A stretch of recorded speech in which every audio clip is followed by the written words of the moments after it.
Hi, I'm Chanel. Welcome to Spirited Stardust. Today I am doing the June book wrap-up. Hopefully this one goes okay. I had to do it so many times because of the tree choppers outside. They might start up again. Who knows? But I'll just get into it. Starting with fiction and then non-fiction, then children's books, and finishing with the spoilers. So we'll start with the fiction. I read a book called Awakened, The Shadow Guild, Hades and Persephone 2 by Lindsay Hall.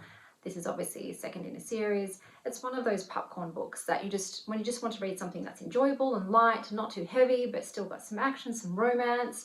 There's some spice in it. I don't know your spice tolerance level. Mine's high. I can go full raunch, full smut, but this does have a bit more than kissing. So for those who want to know that, it's the typical Hades Persephone trope.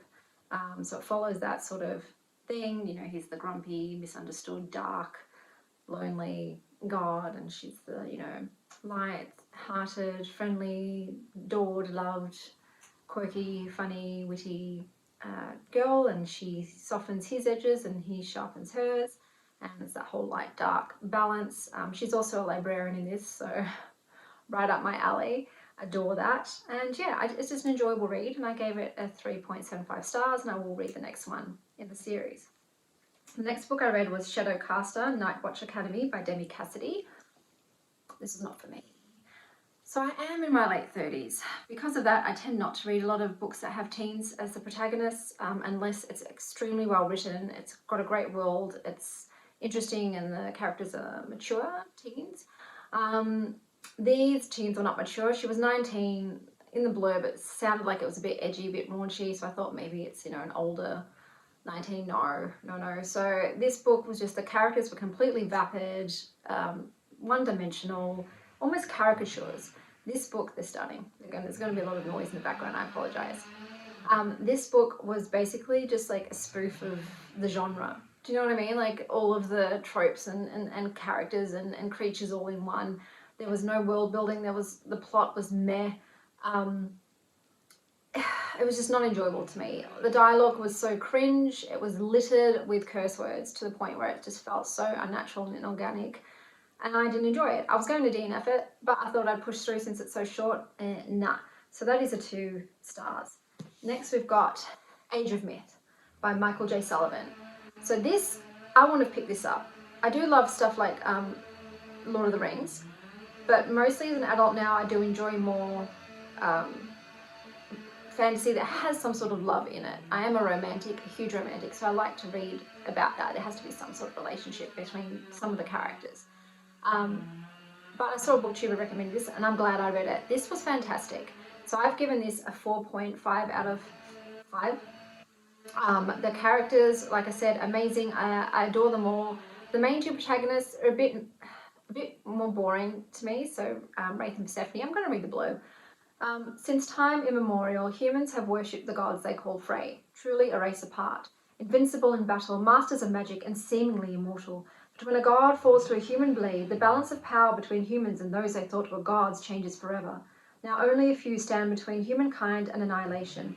Wraith, reluctant to embrace his destiny as a god-killer. Suri, a young seer burdened by signs of impending doom. And Persephone, who must overcome personal tragedy to lead her people. The age of myth is over. The time of rebellion has begun. This was great. Like I said, Persephone and Wraith were a bit dull to me compared to the others, like Suri and her wolf Mina. Cinnamon rolls, adore them, amazing. I love them. I'm all for the fringe dwellers, the oddballs, the quirky ones. She's a badass 14-year-old. Love her. There's some other great characters. I won't get too much into it here. I'll talk more about it in the spoiler section. But the world building was great. The plot was great. It had enough twists and turns to keep me engaged. I love it. I will continue on with it. It's so hard not to jump into the second one immediately, but when I do that, they tend to merge the books, and then I don't know where one begins and the other ends, and it would muddle my review. So all in July, you bet your ass I'm going to be reading all of the rest of them. Age of Myth, top choice. All right, we've got non-fiction. The only tarot book you'll ever need, a modern guide to the cards, spreads and secrets of the tarot. So this was a really good beginners. It's got everything that you need to know, numerology, about the cards, quite a lot of detail. It even talks about path working, which is excellent because it's something I want to get into. This is a 4.5 out of me. The only reason I didn't like it was because of their real world examples of the archetypes. So for the king, they chose Bill Gates, and for the queen, they chose Ellen DeGeneres. No. There were some other examples too. I'm just like, no, just don't include that in this. Just keep it more as, you know, an unopinionated book. So this was a 4.5. The next book I read was WTF is Tarot and How Do I Do It by Bakara Wintner. Love this book. 5 out of 5 stars for me. It was colourful because it had her personality infused with it. I loved her point of view. I loved her real life contemporary examples of the cards and how they could apply to your life. She talked also too about how you can read for other people. I just think that when you're starting out in tarot, yes, you can read the more like guidebooks, but also read something that's engaging, that has some personality to it, that's got another human being's spin on it. I just think it's really fun and engaging way to learn about tarot, and I absolutely love that book and would recommend. Next, we've got the Scorpio Oracle, Instant Answers from Your Cosmic Self. This is one of those books where you go, what should I focus on today? I'm so sorry about the tree choppers, but like I said, they've been here the entire day and I wanted to get this video done today. What should I focus on today? Switch off the screens and embrace some downtime today. You will only keep bringing your best game if you allow your energy to replenish. You'll be ready to face the world and those unavoidable challenges again in no time. So this is one of those, I keep looking at my cat in the camera because she's so adorable. Love you, darling. That's Willow.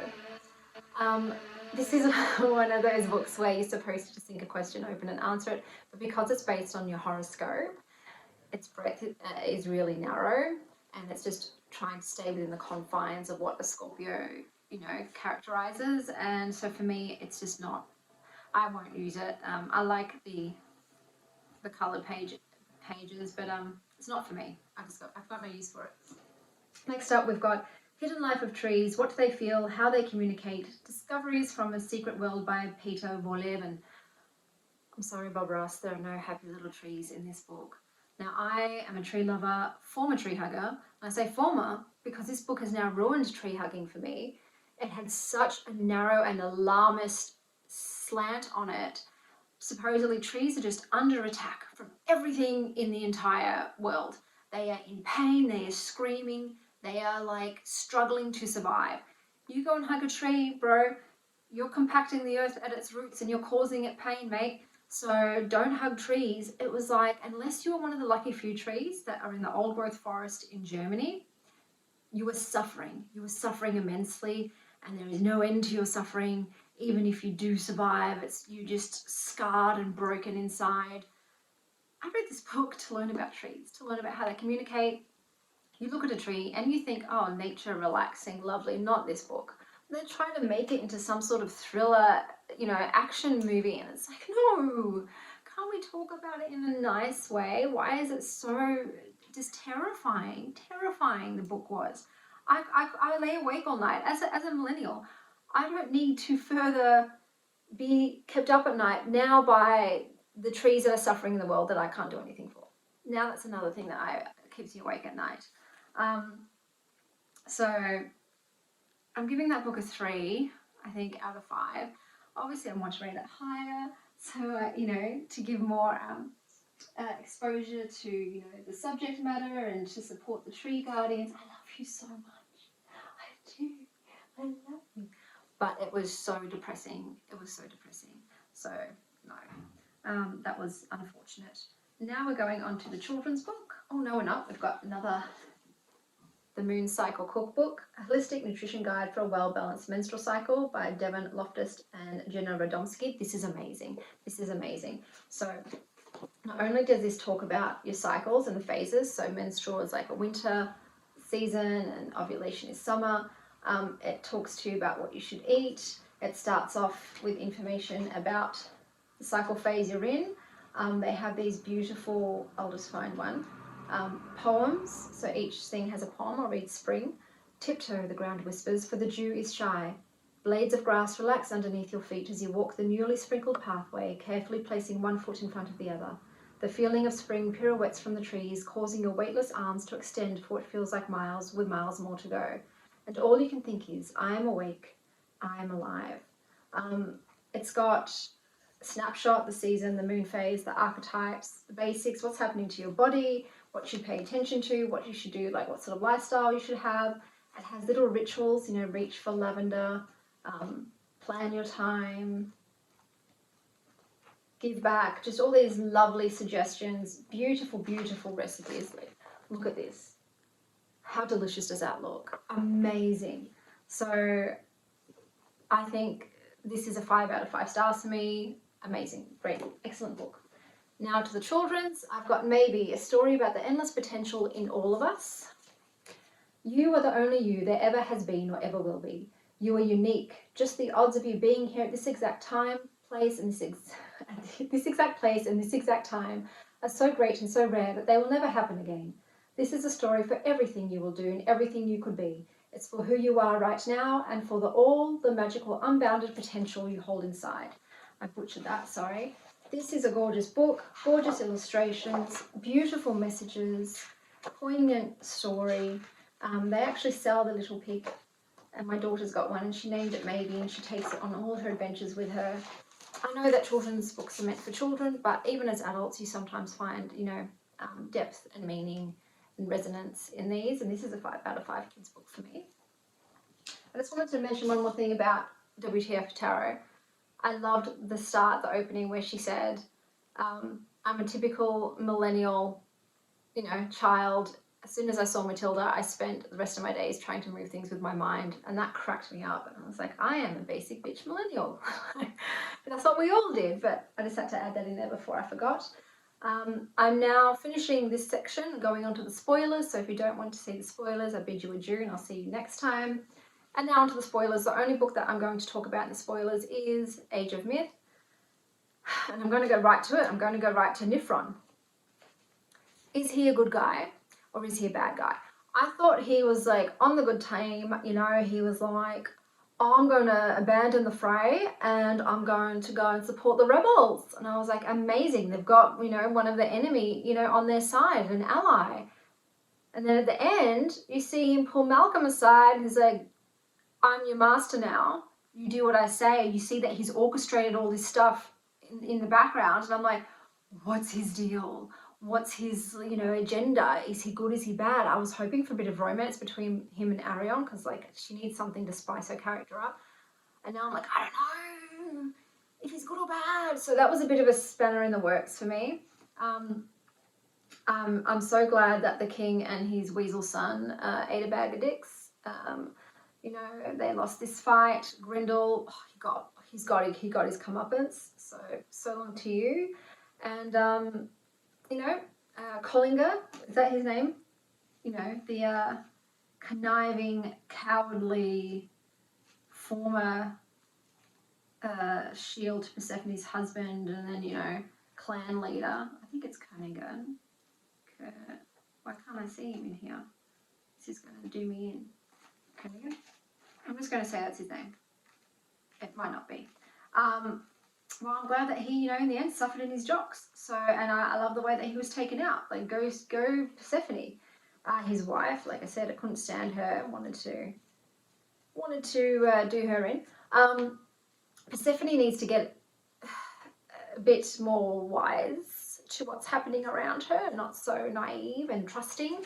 I still, like I said, I don't really feel the romance between her and Wraith. I'm hoping I do eventually, you know, as a lady who has a younger partner, you know, I might get into that. Age gap romance, you know, I'm living it myself. I love the other side characters, so the other Freys that are on their side and the ladies in the clan. I want to see what happens with Suri and Minna. I hope that they continue surviving because they are really the ones that I care about the most and they must make it through.